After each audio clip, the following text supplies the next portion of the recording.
साहब, पूर्व सांसद कर्नल सोनाराम जी, सोटन विधायक पद्माराम जी, बैतूल से विधायक आदरणीय हरीश जी और सम्मानित मंच और गांव से पधारे हुए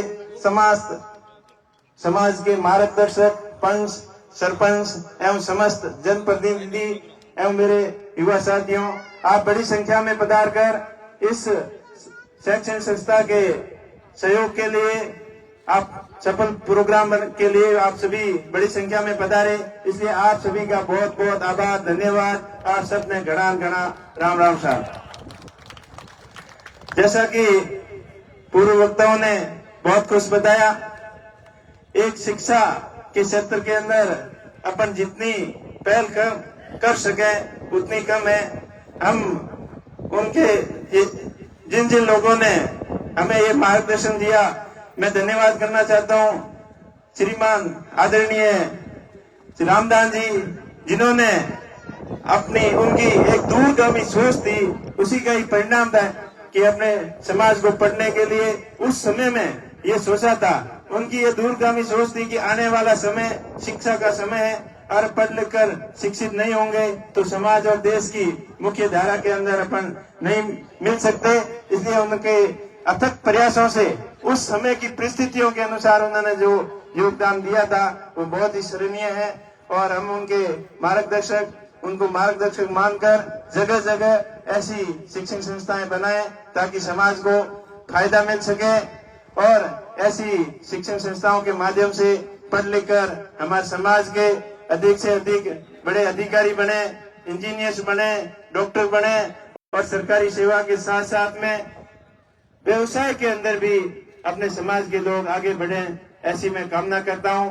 उसके साथ साथ में समाज को अभी वर्तमान परिस्थितियों के ऊपर ध्यान देना बहुत ही जरूरी है। आज समाज के मौजूद लोग यहाँ विराजमान है, अपने को ये सोचना होगा कि समाज के अंदर फैली हुई विकृतियां कैसे उनको अपन कम कर सकें। आए दिन जो समाज के अंदर आपराधिक घटनाएं हो रही है, नशे की प्रवृत्ति जो समाज को गलत की ओर ले जा रहा है, उसको कैसे रोकें, इसके बारे में अपन को गहनता से विचार करना है ताकि इन कुरीतियों को रोककर समाज अधिक प्रगति कर सके, अधिक ऊंचाइयों के अंदर जा सके। उनके साथ साथ में अपनी भी कहीं न कहीं कमी रहती है। जैसे नशे की बात करें तो नशे में लिप्त लोग, उनका अपन आदर्श मानते हैं, उनका मान सम्मान करते हैं, आगे बढ़ाते हैं, तो आने वाले बच्चे उनको आइडल मानकर, आइकन मानकर उनको फॉलो करते हैं। तो इस चीज का भी अपने को ध्यान रखना होगा कि समाज को किस दिशा के अंदर अपने को ले जाना है और कैसे कैसे अपने को समाज के अंदर सुधार लाना है। इन चीजों का आपको विशेष ध्यान रखना होगा। मैं धन्यवाद देना चाहूंगा आदरणीय हेमाराम जी को। उन्होंने अपनी गाड़ी कमाई और मेहनत की कमाई से एक भव्य वीरेंद्र धाम संस्था का जो निर्माण किया है, वाकई काबिल तारीफ है। पूरे बाड़मेर जिले ही नहीं, पूरे राजस्थान के लिए सभी राजनीतिक पार्टियों और सभी राजनेताओं को भी एक अच्छा इन्होंने संकेत दिया है कि किस प्रकार अपनी गाड़ी कमाई से, शिक्षा के माध्यम से हम जन सेवा कर सकते हैं। स्वर्गीय वीरेंद्र जी की याद के अंदर एक इतनी बड़ी भव्य इमारत बनाकर जो समाज को समर्पित की है, निश्चित तौर पर आने वाली पीढ़ियों को इसका बहुत अधिक फायदा होगा और हम सबको इनसे प्रेरणा लेकर अपने अपने गांव, अपने अपने ब्लॉक स्तर, तहसील स्तर, विधानसभा स्तर पर ऐसी अच्छी शिक्षण संस्थाएं बनाएं ताकि आने वाली पीढ़ियों को इसका फायदा हो सके। क्योंकि पढ़ाई ही एक ऐसा माध्यम है जो सभी कष्टों से मुक्ति दिला सकता है, सभी अंधकारों से मुक्ति मिल सकती है। कई लोग ये सोचते हैं, पेरेंट्स ये सोचते हैं कि बच्चा पढ़ाई के अंदर कमजोर है, इसको आगे क्यों पढ़ाए। मैं उन सभी को यही कहना चाहता हूँ कि कम से कम बच्चे का ग्रेजुएशन तक, 7वीं तक मतलब उनको पढ़ाएं, क्योंकि पढ़ाई से ही आगे के रास्ते खुलते हैं। मैं मेरा उदाहरण दूं, मैं खुद 10वीं के अंदर बाइक रेस पास था और 12वीं के अंदर भी टूटे फूटे अंकों से बड़ी मुश्किल से पास हुआ और आप लोगों के आशीर्वाद से, मेरे पूर्वजों के, माता पिता के जो उन्होंने सेवा की, उसकी वजह से नौकरी भी मिली। वह नौकरी में भी गए, लेकिन हमेशा सोच यही रहती थी और हमारे पिताजी ये समझ के नहीं पढ़ाते कि बच्चे को तो सप्लीमेंट्री आई है या बाइक रेस पास हुआ है, अब बोरियां डालने के लिए गुजरात भेज दो, तो पढ़ाई कहाँ से होती। लेकिन उन्होंने अच्छी सोच रखी और आगे उनसे जितना प्रयास होता था उतना करके पढ़ाने की कोशिश की, तो आगे बढ़े। मेरा कहने का मतलब है कि आप बच्चों को अधिक से अधिक उनकी इच्छा अनुसार उनको ग्रेजुएशन तक तो पढ़ाएं।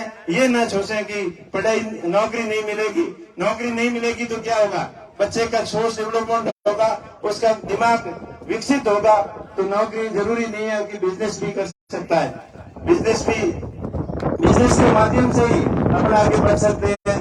और मेरा समाज के सभी प्रमुख लोगों से मेरा ये निवेदन है कि जो बिजनेस के क्षेत्र में हो, चाहे सरकारी नौकरी के क्षेत्र में हो, उनको आगे बढ़ने में सहयोग करें, टांग खिंचाई किसी की नहीं करें, हाथ पकड़कर उनको साथ लेकर आगे बढ़ने का प्रयत्न करें। मैं इतना ही आपको कहना चाहूंगा। और जो समाज के अंदर अच्छा प्रयास कर रहा है, सकारात्मक सोच के साथ में जो आगे बढ़ रहे हैं, उनका सहयोग करें।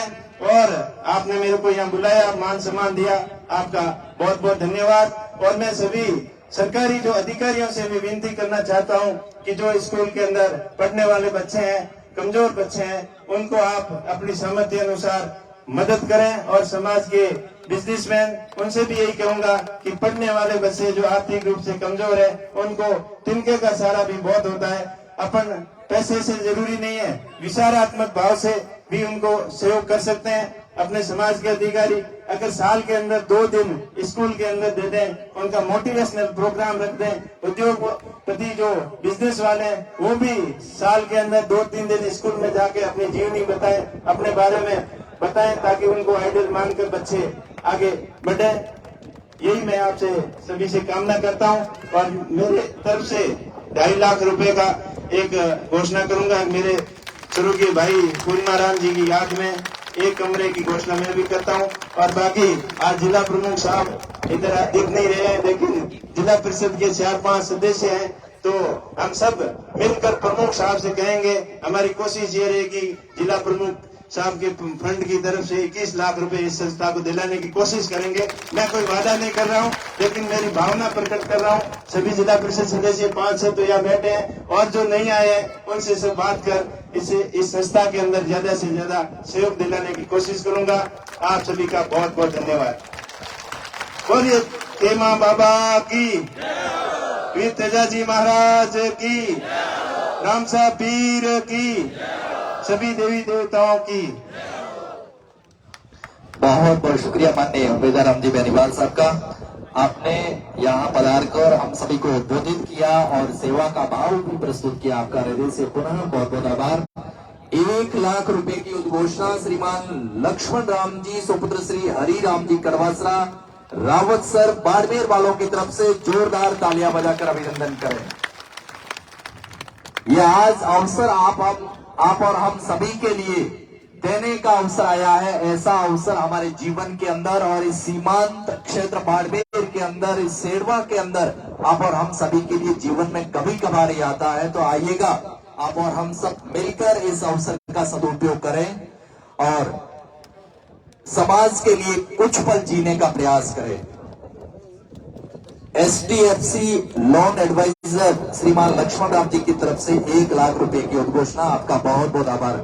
आइएगा, आज के समारोह के हमारे माननीय मेहमान और बायतू के लोकप्रिय विधायक, राजस्थान सरकार के पूर्व राजस्व मंत्री माननीय श्रीमान हरीश जी चौधरी साहब का हम स्वागत एवं सत्कार करें। मैं निवेदन करना चाहूंगा, हमारे प्रगतिशील किसान श्रीमान साधुला राम जी सियोल आलम सर कृपया पधारें और माननीय हरीश जी चौधरी साहब का साफा